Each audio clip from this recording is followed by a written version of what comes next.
പൗർണാനി പിതാവേ, അഭ്യർത്ഥനായ വലിയ പിതാവേ, വിവിധ രൂപതകളിൽ നിന്നുള്ള ജനറൽ അച്ഛന്മാർ,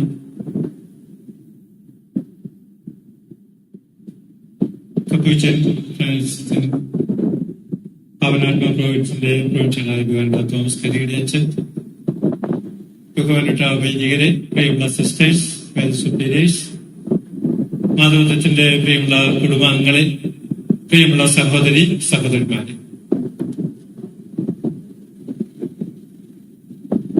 പരിശുദ്ധപിതാവ് ഫ്രാൻസിസ് മാർപ്പാപ്പ ത്രികാഷ്ഠയിലൂടെ നമ്മൾക്ക് ഏവർക്കും പ്രിയങ്കരനായ ആർമണ്ടച്ചനെ ദേവദാസ പദവിയിലേക്ക് ഉയർത്തിക്കൊണ്ടുള്ള വിജ്ഞാപനം പൗർണാനി പിതാവ് തുടർന്ന് ജിതിനച്ഛന് വായിച്ച് നമ്മൾ കേൾക്കുകയുണ്ടായി. നമ്മെ സംബന്ധിച്ചിടത്തോളം ഏറെ സന്തോഷത്തിന്റെ ഒരു അവസരമാണ്. സന്തോഷത്തിന്റെയും ആത്മനിർവൃതിയുടെയും ഒപ്പം കൃതജ്ഞതയും നിമിഷങ്ങളാണ് നമ്മൾ സാക്ഷ്യം വഹിക്കുന്നത്. ഈ സന്തോഷം നമുക്കറിയാം, നമ്മുടെ തലശ്ശേരി അതിരൂപതയോടൊപ്പം പാലാ രൂപതയും മാനന്തവാടി രൂപതയും വേണമെങ്കിൽ കോതമംഗലം രൂപത നമുക്ക് പറയാം. കാരണം അച്ഛൻ അവിടെയും സേവനം ചെയ്തിരുന്നു. ഒപ്പം നമ്മുടെ ഫ്രാൻസിസ്കൻ ഈ പാവനാത്മ പ്രോവിൻസും ഫ്രാൻസിസ്കൻ സഭ മുഴുവനും മാധവത്വ കുടുംബാംഗങ്ങളും മരങ്ങാറ്റുപള്ളി ഇടവകയും നടവേൽ ഇടവകയും എല്ലാം സന്തോഷിക്കുന്ന നിമിഷങ്ങളാണ്. നമുക്ക് ദൈവത്തിന് നന്ദി പറയാം, ബഹുമാനപ്പെട്ട ആർമണ്ടച്ചനെ ഓർത്തുകൊണ്ട്. അച്ഛനെ പറ്റി ദീർഘമായി നമുക്ക് അറിയാം, പഠിച്ചിട്ടുള്ളവരുമാണ്. എങ്കിലും അച്ഛന്റെ ജീവചരിത്രവും അച്ഛന്റെ ശുശ്രൂഷ മേഖലകളും ഒപ്പം അച്ഛനുണ്ടായിരുന്ന സവിശേഷമായ സുഹൃത്തുക്കളെ പറ്റിയുള്ള ചില വിചിന്തനം നമ്മുടെ ജീവിതത്തിന് പ്രകാശമല്ലെന്നായിരിക്കും, പ്രചോദനമല്ലെന്നാണെന്ന് കരുതിക്കൊണ്ട് നിങ്ങളുമായി ചില ആശയങ്ങൾ പങ്കുവയ്ക്കാൻ ആഗ്രഹിക്കുകയാണ്. അതുകൊണ്ട് ജോസച്ചൻ ആമുഖ പ്രഭാഷണത്തിലെ സ്വാഗത വചസ്സുകൾ പറഞ്ഞപ്പോൾ അച്ഛൻ നമ്മളെ ഓർമ്മപ്പെടുത്തിയുണ്ടായി. 1930 നവംബർ 25-നാണ് മരങ്ങാട്ടുപള്ളി ഇടവകയിൽ ആർമണ്ടച്ചൻ ജനിച്ചത്. അദ്ദേഹത്തിന്റെ മാതാപിതാക്കൾ ഫ്രാൻസിസും റോസയുമായിരുന്നു. 8 മക്കളിൽ 4ാമത്തവനായിട്ടാണ് അച്ഛൻ ജനിച്ചത്. എല്ലാവരും അച്ഛനെ പാപ്പച്ചൻ എന്നാണ് വിളിച്ചിരുന്നത്. മാമോദിസ അവസരത്തില് മരങ്ങാട്ടുപള്ളി ഇടവകയുടെ മധ്യസ്ഥനായ അസിസിയിലെ ഫ്രാൻസിസ് പുണ്യാളന്റെ പേര് തന്നെ അച്ഛന് നൽകി, ഫ്രാൻസിസ് എന്ന നാമം. തുടർന്നുള്ള വിദ്യാഭ്യാസ കാലം പ്രൈമറി, UP, ഹൈസ്കൂൾ പഠനങ്ങൾക്ക് ശേഷം അച്ഛൻ വൈദിക ജീവിതം തിരഞ്ഞെടുക്കുവാൻ ആഗ്രഹിക്കുകയുണ്ടായി. അദ്ദേഹത്തിന്റെ പരിശീലന ഘട്ടം തുടങ്ങുന്നത് മാനസമനാരി ജീവിതം ഗോവയിലായി 2 കൊല്ലത്തെ പരിശീലനമായിരുന്നു. അത് കഴിഞ്ഞ് നമ്മൾ കാണുന്ന അച്ഛന്റെ നൊവിഷ്യേറ്റ് കാലഘട്ടമാണ്. മംഗലാപുരത്തിനടുത്തുള്ള പറങ്കിപ്പേട്ടിലെ മോന്തെ മരിയാനം എന്ന് പറയുന്ന സ്ഥലത്താണ് അദ്ദേഹത്തിന്റെ നൊവിഷ്യേറ്റ് കാലം പൂർത്തീകരിച്ചത്. അതിനുശേഷം 1954 മെയ് 13-ന് ആദ്യത്തെ കമ്മിറ്റ്മെന്റ്, ഫസ്റ്റ് പ്രൊഫഷൻ നടത്തി ആർമൺ എന്ന നാമം സ്വീകരിച്ചതായിട്ട് ജീവിതത്തിൽ വായിക്കുമ്പോൾ നമുക്ക് കാണാൻ സാധിക്കും. തുടർന്നുള്ള ആ ജൂനിയറേറ്റ് കാലഘട്ടങ്ങളെല്ലാം കഴിഞ്ഞ് തന്നെ പൂർണ്ണമായി കർത്താവിന് സമർപ്പിച്ചത് 1957 മെയ് 13-നായിരുന്നു. തുടർന്നുള്ള വലിയ പരിശീലനമൊക്കെ നടന്നത് മംഗലാപുരം സെമിനാരിയിലും തുടർന്ന് ആലുവ മംഗലപ്പുഴ സെമിനാരിയിലായിട്ടാണ്. നമ്മൾ നേരത്തെ കേട്ടതുപോലെ അദ്ദേഹത്തിന്റെ പൗരോഹിത്യ പട്ടം നൽകപ്പെടുന്നത് 1960 മെയ് 25-ന് അന്ന് ഊട്ടി രൂപതയുടെ മേൽധ്യക്ഷനായിരുന്ന മാർ ആന്റണി പടിയറ പിതാവാണ്. വൈദികനായതിനു ശേഷമുള്ള അച്ഛന്റെ ജീവിതം നമ്മൾ വിലയിരുത്തുമ്പോൾ നമുക്ക് കാണാൻ കഴിയുന്ന ഒത്തിരിയേറെ കാര്യങ്ങളുണ്ട്.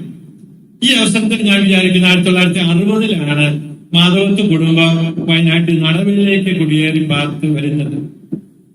അച്ഛന്റെ സേവന രംഗങ്ങൾ ചുരുക്കി പറയുകയാണെങ്കിൽ അദ്ദേഹം ആദ്യമായിട്ട് പൊന്നൂരിഞ്ഞി ആൽവൽ ആശ്രമ അംഗമായിട്ട് സേവനം ചെയ്യുകയുണ്ടായി.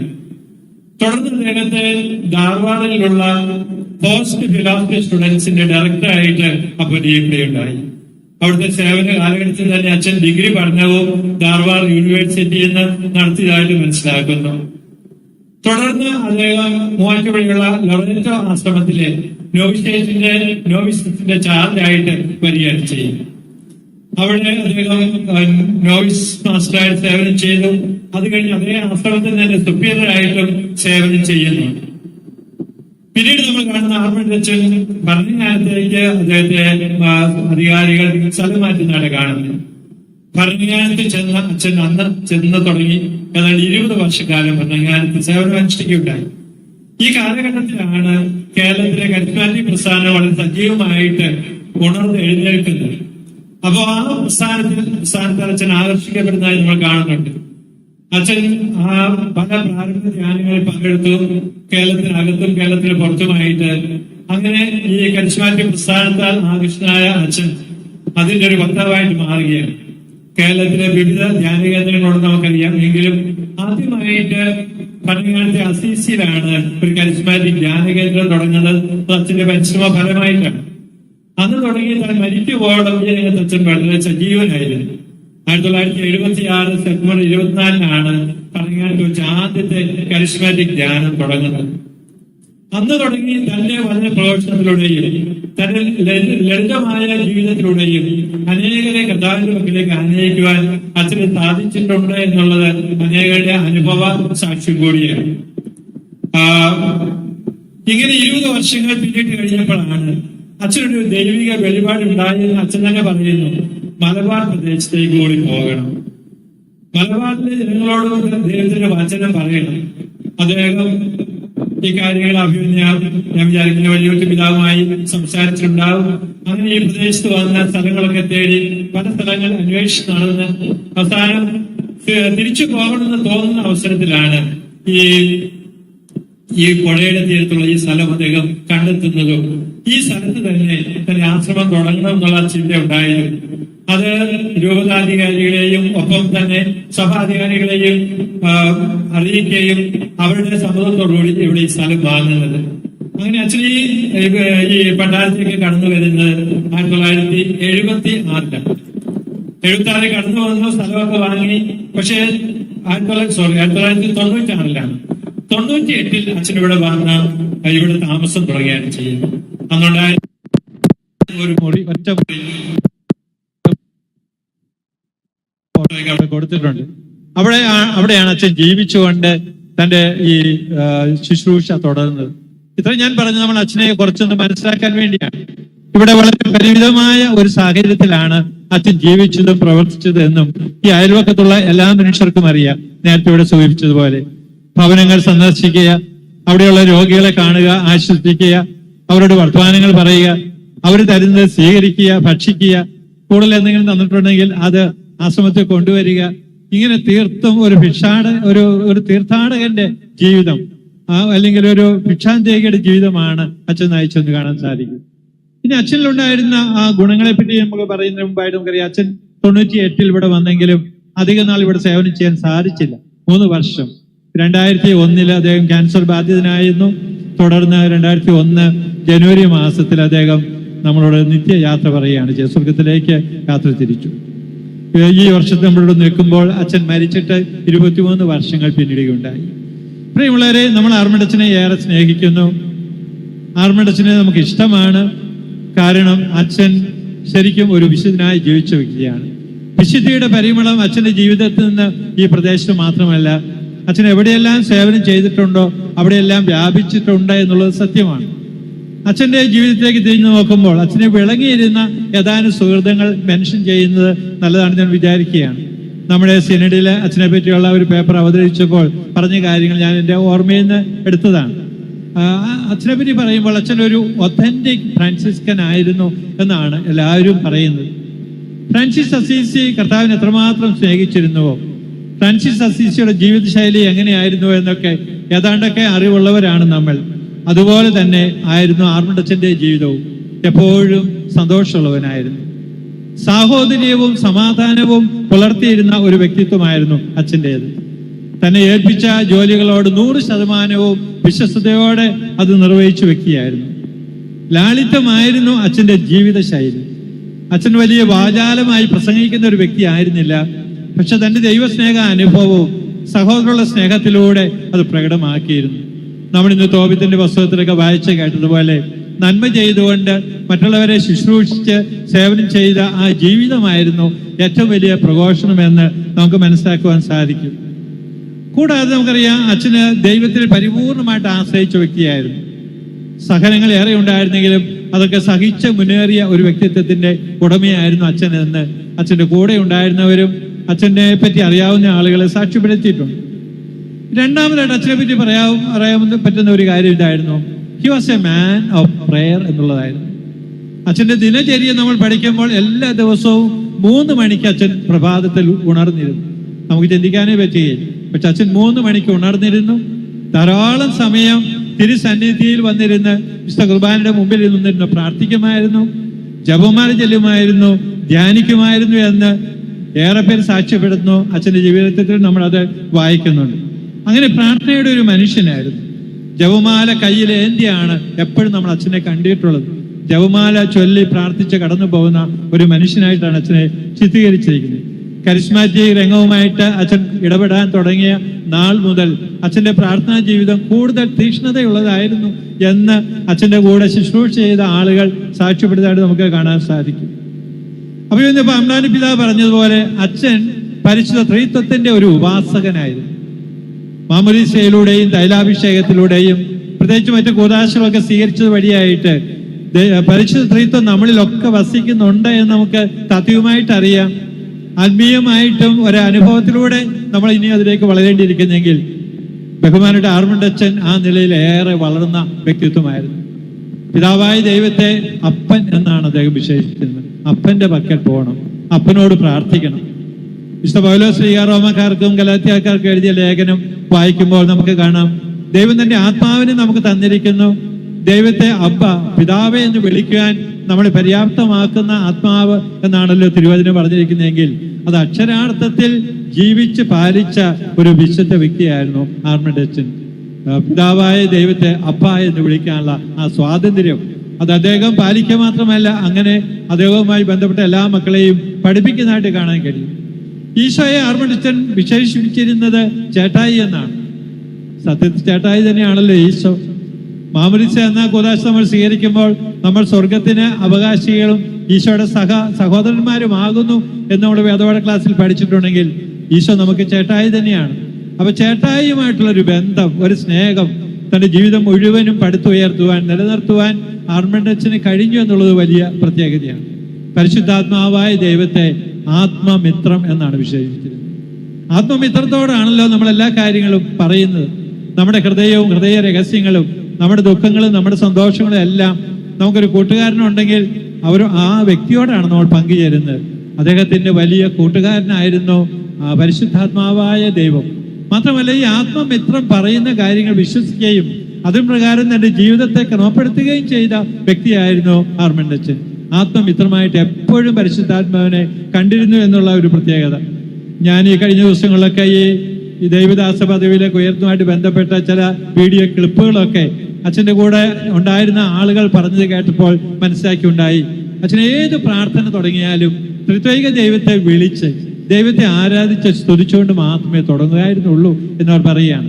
പ്രാർത്ഥനകൾ അവസാനിപ്പിക്കുന്ന എല്ലാം ത്രിത്വത്തിന്റെ മഹത്വത്തിന് വേണ്ടി സമർപ്പിച്ചുകൊണ്ട്. അപ്പൊ അത്രമാത്രം ത്രിത്വൈക ദൈവത്തെ ആരാധിച്ച, പ്രാർത്ഥിച്ച, സ്തുതിച്ച ഒരു വ്യക്തിത്വമായിരുന്നു ആർമണ്ടച്ചൻ്റെതെങ്കിൽ അപ്രകാരം പ്രവർത്തിക്കേണ്ടവരല്ലേ നമ്മളും എന്ന ചിന്ത കൂടി ആർമണ്ടച്ചൻ നമുക്ക് നൽകുകയാണ്.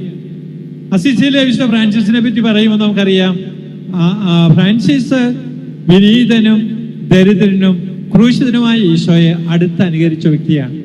അതുകൊണ്ട് തന്നെ കർത്താവ് തന്റെ പഞ്ചശതങ്ങൾ നൽകി ഫ്രാൻസിസിനെ അനുഗ്രഹിക്കുകയുണ്ടായി. നമ്മുടെ ആർമണ്ടച്ചനും അതുപോലെ തന്നെയായിരുന്നു. ആർമണ്ടച്ചനും ഈശോയോടും ഒപ്പം അസിസിയിലെ വിശുദ്ധ ഫ്രാൻസിസിനോടും ഏറെ ചേർന്ന് നിന്ന ഒരു വ്യക്തിത്വമായിരുന്നു. He was a simple and humble soul എന്ന് പറയാൻ പറ്റും. ഒരു വിനയാനിതനായ ഒരു മനുഷ്യൻ, വിനീതമായ ഒരു ഹൃദയമാണ് ആർമണ്ടച്ചൻ ഉണ്ടായിരുന്നതെന്ന് എപ്പോഴും നമുക്ക് ഓർക്കാം. അദ്ദേഹം ദരിദ്രനും വിനീതനും ക്രൂശിതനുമായ ഈശോയെ തന്റെ ജീവിതത്തിൽ ഏറെ അനുകരിച്ചിരുന്നതായിട്ട് കാണാൻ സാധിക്കും. സംതൃപ്തി നിറഞ്ഞതായിരുന്നു ആർമണ്ടച്ചന്റെ ജീവിതമെന്നാണ് സഭയിലെ സഹോദരന്മാർ പറഞ്ഞിരിക്കുന്നത്. ആർമണ്ടച്ചൻ എപ്പോഴും സംതൃപ്തിയുള്ളവനായിരുന്നു. മറ്റുള്ളവരെ ശുശ്രൂഷിക്കുന്നതിൽ എപ്പോഴും മുൻപന്തിയിലായിരുന്നു.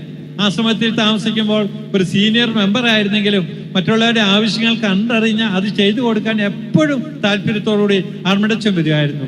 സീനിയറായ അച്ഛൻ വന്ന് ഞങ്ങളെ കൊച്ചു കൊച്ചു കാര്യങ്ങൾ ചെയ്തു തരുന്നത് കാണുമ്പോൾ മറ്റുള്ളവർക്ക് അത് വിഷമമായിരുന്നു. അച്ഛൻ അത് ചെയ്യണ്ട എന്ന് പറഞ്ഞാലും ആർമണ്ടച്ചൻ അത് ചെയ്തിരുന്നു. അതാണ് അദ്ദേഹത്തിന്റെ വിനയാനിതമായ ഹൃദയത്തിന്റെ ഒരു പ്രത്യേകത. മറ്റൊരു വലിയ കാര്യം കൂട്ടിച്ചേർത്ത് പറയാവുന്നത്, ഏറ്റവും മിനിമം കൊണ്ട് സംതൃപ്തനായിരുന്നു ആർമണ്ടച്ചൻ എന്നുള്ളതാണ്. ഞാനൊരു ക്ലിപ്പ് കേട്ടപ്പോൾ ആർമണ്ടച്ചന് 2 ഉടുപ്പേ ഉണ്ടായിരുന്നുള്ളൂ എന്നാണ് പറയുന്നത്. 2 പാൻറ്റും 2 ഉടുപ്പേ ഉണ്ടായിരുന്നു. ഈ 2 ഉടുപ്പിൽ എന്തെങ്കിലും ഒന്ന് കേട് സംഭവിച്ചാൽ ഇരിട്ടിയിലുള്ള ഒരു ടൈലറുടെ അടുത്തച്ഛൻ ചെല്ലുമായിരുന്നു പറഞ്ഞു. ഒരു സഞ്ചിയിൽ ഒരു പിടിച്ചിട്ടുണ്ട്. അവിടെ ചെന്ന് പറയും, ഇതൊന്നും തുന്നിത്തരണ്ട.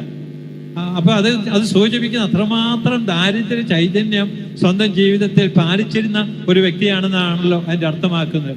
അപ്പൊ ഏറ്റവും അത്യാവശ്യമായതുകൊണ്ട് തൃപ്തിപ്പെടുന്ന ഒരു വ്യക്തിത്വം. ഇത് തീർച്ചയായിട്ടും നമുക്കൊക്കെ ഒരു ചോദ്യചിഹ്നമാണ്. ഈ കാലഘട്ടത്തിൽ നമ്മൾ ജീവിക്കുമ്പോൾ എത്രമാത്രം കിട്ടിയാലും തൃപ്തിയില്ല എന്ന മനസ്സിന്റെ ഉടമകളാകാം നമ്മൾ. എല്ലാവരും ആകണമെന്നില്ല. പക്ഷെ ആർമണ്ടച്ചൻ നമ്മളോട് പറയുകയാണ്, മിനിമം കൊണ്ട് തൃപ്തിപ്പെടാൻ നമുക്ക് കഴിയുമ്പോൾ നമ്മൾ കർത്താവിനോട് അനുരൂപപ്പെടുകയാണ്. നമ്മൾ ഇന്ന് സുവിശേഷത്തിലെ മലയിലെ പ്രസംഗത്തിന്റെ 5-ാം അധ്യായത്തിന്റെ ആദ്യ ഭാഗമാണ് വായിച്ചത്. ആത്മാവിൽ ദരിദ്രരെ ഭാഗ്യവാന്മാർ. ലൂക്കാസ് സുവിശേഷൻ പറയും ദരിദ്രരെ ഭാഗ്യവാന്മാർ എന്നാ പറഞ്ഞിരിക്കുന്നത്. ആർമണ്ടച്ചൻ ദരിദ്രനായിരുന്നു. മാത്രമല്ല അദ്ദേഹത്തിന്റെ ആത്മാവും മനസ്സും ഹൃദയം മുഴുവൻ ദാരിദ്ര്യ ചൈതന്യം കൊണ്ട് നിറഞ്ഞിരുന്ന വ്യക്തിത്വമായിരുന്നു എന്നുള്ളതാണ് പ്രത്യേകത.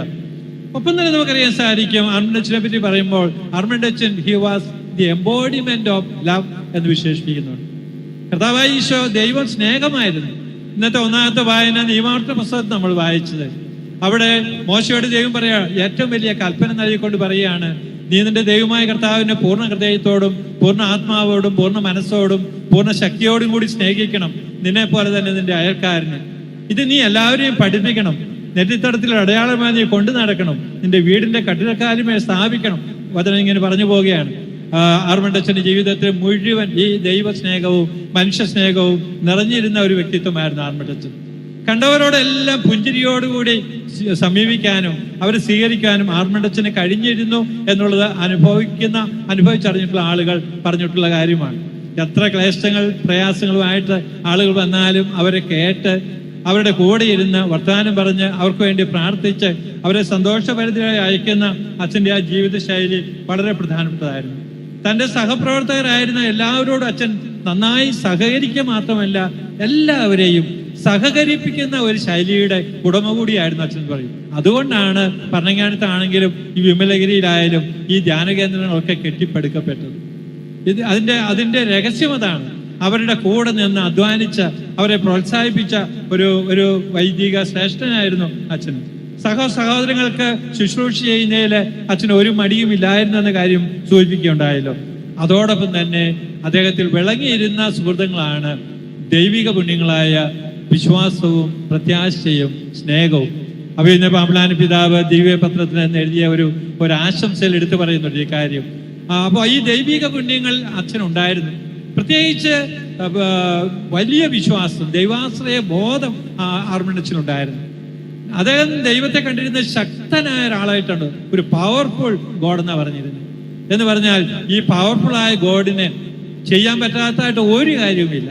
അതുകൊണ്ട് ആർമണ്ടച്ചൻ ഈ ദൈവത്തിൽ പരിപൂർണമായി ആശ്രയിച്ചു. എല്ലാ കാര്യങ്ങളും ദൈവം പൂർത്തിയാക്കി തരുമെന്നുള്ളൊരു വലിയ അവബോധം, വലിയൊരു പ്രത്യാശ അച്ഛനുണ്ടായിരുന്നു.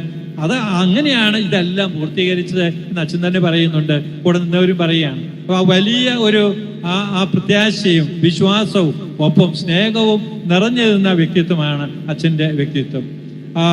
അതുകൊണ്ട് തന്നെ അച്ഛൻ പറയുകയാണ്, ഈ ഇത്രമാത്രം കഴിവുകൾ ഉള്ള അല്ലെങ്കിൽ എല്ലാ കഴിവുകളുടെയും പൂർണ്ണതയായ തമ്പുരാൻ, അവിടത്തേക്ക് അസാധ്യമായിട്ട് ഒന്നുമില്ല. കർത്താവ് എപ്പോഴും നമ്മുടെ കൂടെ ഉണ്ടെങ്കിൽ, സങ്കീർത്തനം പറയുന്ന പോലെയും എബ്രായ ലേഖനം നമ്മൾ വായിക്കുന്ന പോലെയും കർത്താവ് എൻ്റെ കൂടെ ഉണ്ടെങ്കിൽ ആരാ എനിക്ക് എതിര് നിൽക്കുക? ആരും എതിര് നിൽക്കാനില്ലാതെ എല്ലാം പടുത്തുയർത്തുവാൻ, ആ ദൈവത്തിന്റെ കരങ്ങളിലെ ഒരു നല്ല ഉപകരണമാകുവാൻ ആർമണ്ടച്ചന് സാധിച്ചു എന്നുള്ളതാണ് വലിയ പ്രത്യേകത. ഈ ദൈവിക പുണ്യങ്ങൾ നമ്മളിൽ ഉണ്ടെങ്കിൽ അത് നമ്മൾ ഊതി കത്തിച്ച് അതിനെ ജ്വലിപ്പിക്കുന്ന ആക്കി തീർക്കണമെന്ന് കൂടിയുള്ള ഒരു സന്ദേശം ആർമണ്ടച്ചൻ നമുക്ക് കൂടി നൽകുകയാണ്. അവസാനമായിട്ട് അച്ഛൻ എപ്പോഴും ആത്മാവിനെ നയിക്കപ്പെട്ട വ്യക്തിയാണ്. ഞാൻ പറയുണ്ടായി, പരിശുദ്ധാത്മാവിനെ ആത്മമിത്രമായിട്ട് കരുതിയിരുന്ന അച്ഛൻ എല്ലാ കാര്യത്തിലും ആത്മാവിനോട് ആലോചിച്ചിരുന്നു, ആത്മാവിനോട് ചോദിച്ചിരുന്നു, ആത്മാവ് പറയുന്ന പോലെ മാത്രമേ പ്രവർത്തിച്ചിരുന്നു എന്ന് അച്ഛൻ്റെ ജീവചരിത്രത്തിൽ വായിക്കുമ്പോൾ നമുക്കത് മനസ്സിലാകും. ഏത് കാര്യവും കൊട്ടാരത്തേക്ക് വരണമെന്നും ഏത് സ്ഥലം തിരഞ്ഞെടുക്കണമെന്നും ഒക്കെ പരിശുദ്ധാത്മാവ് പ്രേരിപ്പിച്ചതുപോലെ തന്നെ ആണ് അച്ഛൻ പ്രവർത്തിച്ചത്. അത് അച്ഛനെ ജീവിതത്തിന്റെ വിജയത്തിലേക്ക് കൊണ്ട് എത്തിച്ചു. ദൈവാത്മാവിനാൽ നയിക്കപ്പെടുന്നവരാണ് ദൈവത്തിന്റെ പുത്രന്മാരെന്ന് റോമാക്കാർക്കുള്ള ലേഖനം 8-ാം അധ്യായത്തിലെ 13-ാമത്തെ തിരുവചനം നമ്മൾ വായിക്കുന്നതാണ്. ഈ അച്ഛൻ എപ്പോഴും ദൈവത്തിന്റെ ആത്മാവിനാൽ നയിക്കപ്പെട്ടു വയ്ക്കുകയായിരുന്നു. ഒപ്പം നമുക്കറിയാം പരിശുദ്ധ അമ്മയുടെ വലിയൊരു സ്നേഹിതനായിരുന്നു ആർമണ്ട് അച്ഛൻ. അമ്മയുടെ മാധ്യസ്ഥം നിരന്തരം അച്ഛൻ അപേക്ഷിച്ചിരുന്നു. അതുകൊണ്ടാണ് കയ്യിൽ ജപമാലയുമായിട്ട് നിരന്തരം നടന്നിരുന്നത്. ഈ വിമലഗിരി ആശ്രമത്തിന്, ഈ ധ്യാന കേന്ദ്രത്തിന് പേര് കൊടുക്കുവാൻ തന്നെ പ്രേരിപ്പിച്ചതും അമ്മയോടുള്ള ഭക്തിയാണ്. അമ്മയെ വിളിച്ചപേക്ഷിക്കുന്നവരെ ഒരിക്കലും അമ്മ ഉപേക്ഷിക്കുകയില്ല എന്നുള്ള അവബോധം അച്ഛനുണ്ടായിരുന്നെങ്കിൽ പ്രിയമുള്ളവരെ, പരിശുദ്ധ അമ്മയോടുള്ള ഭക്തിയിൽ നമ്മളും വളരണമെന്ന് കൂടി അച്ഛൻ ആഗ്രഹിക്കുകയാണ് ചെയ്തത്. അപ്പൊ ഈ അച്ഛൻ ഇന്ന് ദൈവദാസ പദവിയിലേക്ക് ഉയർത്തപ്പെട്ട് കഴിഞ്ഞു. അഭിയന്ന പിതാവ് ഇവിടെ ആ പ്രഖ്യാപനം നടത്തി. അപ്പൊ നമുക്ക് ഇനി ചെയ്യാവുന്നത് നമ്മൾ ആർമണ്ടച്ചനോട് പ്രാർത്ഥിക്കണം. ഒപ്പം നമ്മൾ ആർമണ്ടച്ചന് വേണ്ടിയും പ്രാർത്ഥിക്കണം. എന്തിനു വേണ്ടിയാണ്? അദ്ദേഹത്തിന് ഇനി വരാതിരിക്കുന്ന ആ പദവികൾ അദ്ദേഹം ഇനി ധന്യനായി തീരണം. അത് കഴിഞ്ഞ് വാഴ്ത്തപ്പെട്ടവനാവണം. പിന്നീട് വിശുദ്ധ പദവിയിലേക്ക് കടക്കണം. ഇതൊക്കെ സഭ നിഷ്കർഷിക്കുന്ന പടവുകൾ തന്നെയാണ്. അതെല്ലാം കടന്നെങ്കിൽ അദ്ദേഹം അൽത്താരയില് ബ്ലസ്ഡെങ്കിലായെങ്കിൽ അൽത്താരയുടെ പ്രാർത്ഥനയ്ക്ക് നമുക്ക് ഉപയോഗിക്കാൻ, അദ്ദേഹത്തിന്റെ മാധ്യസ്ഥം തേടാൻ നമുക്ക് സാധിക്കുകയുള്ളൂ. അതിനുവേണ്ടി നമ്മുടെ പ്രാർത്ഥന ആവശ്യമാണ്. ഒപ്പം നമ്മള് പിതാവ് സൂചിപ്പിക്കുകയുണ്ടായി, ആർമണ്ടച്ചന്റെ മധ്യസ്ഥതയിലൂടെ നമുക്ക് എന്തെങ്കിലും കൃപകൾ കിട്ടിയിട്ടുണ്ടെങ്കിൽ അതെല്ലാം അറിയിക്കുക കൂടി ചെയ്യണം. അപ്പോൾ മാത്രമേ ഈ പ്രോസസ്സൊക്കെ പൂർത്തീകരിച്ച് അച്ഛനെ ഒരു വിശുദ്ധ പദവി കൊണ്ടുവരാൻ കൂടി നമുക്ക് സാധിക്കും. നമുക്ക് അച്ഛനെ ഓർത്ത് നന്ദി പറയാം.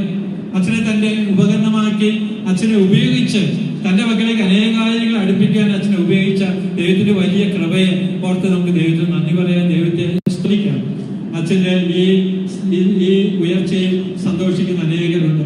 അച്ഛന്റെ പ്രത്യേകിച്ച് നമ്മുടെ ഈ ഫ്രാൻസിസ് കപ്പീഷ്യൻ സഭയിലെ വൈദികരെ ഓർക്കുകയാണ്. പ്രൊവിൻഷ്യൽ അച്ഛന്മാരായിരുന്നവരെയും ഇപ്പോഴത്തെ അച്ഛനെയും മറ്റു സഹവൈദികരെയൊക്കെ ഞങ്ങൾ സ്നേഹപൂർവ്വം ഓർക്കുന്നു. അഭിനന്ദനങ്ങൾ പറയുന്നില്ല, പ്രാർത്ഥനാശംസകൾ നേരുന്നു. നമുക്ക് ഒരുമിച്ച് അച്ഛന് വേണ്ടി പ്രാർത്ഥിച്ച് മുന്നേറാം. ഒപ്പം തന്നെ മാധവത്വ കുടുംബാംഗങ്ങളെയും സ്നേഹത്തോടെ ഓർക്കുകയാണ്. മാധവത്വ കുടുംബം മെറങ്ങാറ്റുപള്ളിയിലായിരുന്നെങ്കിൽ ഇന്ന് അവർ പലയിടത്തേടെയുണ്ട്. ഒരു വലിയ ഗണം നടവയിലിടവയിലുണ്ട്. നടവയിൽ വിവാഹന്റെ വികാരിച്ചിനോട് ഇരിപ്പുണ്ട്. ഞാനൊരു ഒരു നടവലുകാരനാണെന്ന് പറയാൻ എനിക്ക് ആഗ്രഹമുണ്ട്. അൺവരച്ചനായിട്ട് വ്യക്തിപരമായിട്ട് എനിക്ക് ഒത്തിരി പരിചയമില്ല. കാരണം ഞാൻ 8ാം ക്ലാസ്സിൽ പഠിക്കുമ്പോഴാണ് അച്ഛൻ വൈദികനാകുന്നത്. അന്ന് ഞാൻ അത് മനസ്സിലാക്കിയിട്ടില്ല. ഞങ്ങളും അറിവിൽ ചെന്ന് ചേർന്നേ ഉള്ളൂ. പക്ഷെ പിന്നീട് ചില അവസരങ്ങളൊക്കെ അച്ഛൻ്റെ കൂടെ വീട്ടിലായിരിക്കാനും അച്ഛനോട് സംസാരിക്കാനും ഭരണങ്ങാനത്ത് പോയൊരു ധ്യാനം കൂടാനൊക്കെ എനിക്ക് കിട്ടിയപ്പോൾ കുറച്ചൊക്കെ അച്ഛനെ എനിക്ക് മനസ്സിലാക്കാൻ സാധിച്ചു. അപ്പോൾ മാധവത്വ കുടുംബാംഗങ്ങളോടൊപ്പം ഞാനും സന്തോഷിക്കുന്നു. നിങ്ങളുടെ സന്തോഷം ഞാൻ വ്യക്തിപരമായിട്ട് പങ്കുചേരുകയാണ്. അപ്പോൾ നമുക്ക് എല്ലാവർക്കും ഒരുമിച്ച് അച്ഛന് വേണ്ടി പ്രാർത്ഥിച്ച് വിശുദ്ധ പദവിയിലേക്ക് എത്രയും വേഗം അച്ഛനെ ഉയർത്തപ്പെടുന്ന അപേക്ഷിക്കാം. ഞാൻ അവസാനിപ്പിക്കുകയാണ്. നല്ലവനായ ദൈവം നമ്മുടെ മേൽ ചൊരിഞ്ഞ എല്ലാ കൃപകളെയും ഓർത്ത് ദൈവത്തിന് നന്ദി പറയാം. ഈ വിശുദ്ധ കുർബാനയുടെ അവസരത്തിൽ തന്നെ അച്ഛൻ്റെ മാധ്യസ്ഥം തേടി നമുക്ക് പ്രാർത്ഥിക്കാം. മാധ്യസ്ഥം തേടി പ്രാർത്ഥിച്ച ഒത്തിരിയേറെ പേർക്ക് അനുഗ്രഹങ്ങളും കൃപയും സൗഖ്യമൊക്കെ നല്ല ദൈവം നൽകിയിട്ടുണ്ടെങ്കിൽ തീർച്ചയായിട്ടും ഇന്ന് ഈ ബലിയിൽ ഈ ശുശ്രൂഷകൾ സംബന്ധിക്കുന്നവർക്കും ദൈവത്തിന്റെ കൃപയും അനുഗ്രഹവും സൗഖ്യവും ധാരാളമായി ലഭിക്കുന്നതിൽ സംശയമില്ല. ദൈവം നമ്മെല്ലാവരെയും അനുഗ്രഹിക്കട്ടെ. പിതാവിൻ്റെയും പുത്രൻ്റെയും പരിശുദ്ധാത്മാവിൻ്റെയും നാമത്തിൽ